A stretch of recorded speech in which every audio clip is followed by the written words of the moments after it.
哎呦我去，我的妈呀！回家了，有一个奥迪的方向机因为涉水啊，方向机进水了。上次我发过视频啊，又一个没看我视频的车主，这次全程给大家展示一下维修的细节。这个方向机啊，咱从 A6 车上已经扯下来了啊，多么纯净的纯净水，搞它，那一头进水，这头没有事，这就好修了。一看这个就能比那边好修，这边防尘套废了啊。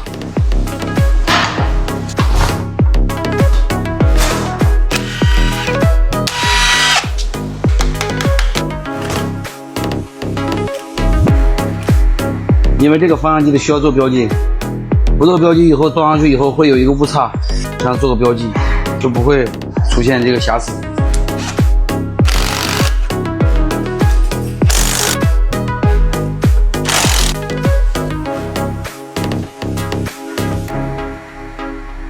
来吧，宝贝儿！今天给大家呈现啊，维修奥迪全系方向机啊，都是一个打法的啊，是最低成本的教学，零成本，你还用去花钱学？哎，跟我学吧，你给我点个赞，你最少省学费1万元。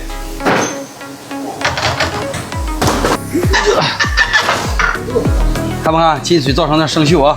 这都不是1天2天了啊！这个别转这个齿条哈。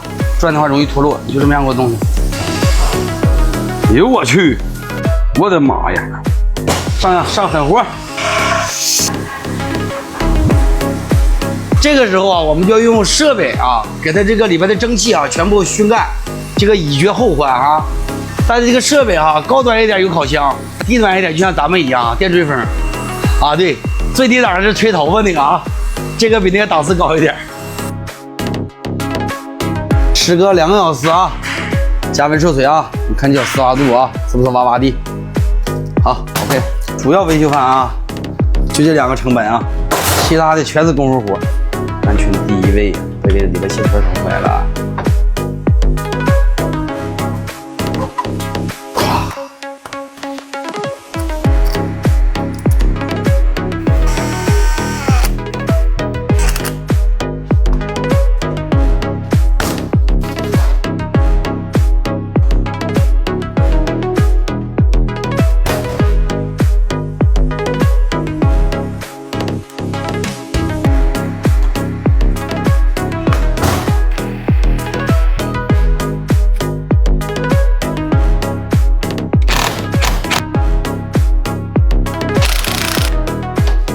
这是坦克防水润滑脂，全大连市你也有买不着我这嘎油，防水的。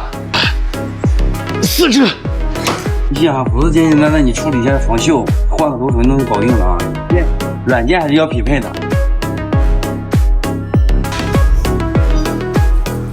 哎，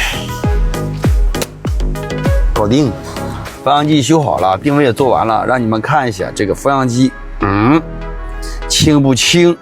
啊，录试一下啊，看看这方向啊，比它原车还得劲儿，还得是大 i6的呀，开的舒服啊，大翻转屏，拜液晶仪表，看就得劲儿，再加上这 2.5 的机器，根本它就不坏呀。奥迪修了这么多发动机 2.0T 天天修，2.5压根就没修几台，还得是 A6的，回家让客户私车必须满意交车，启程。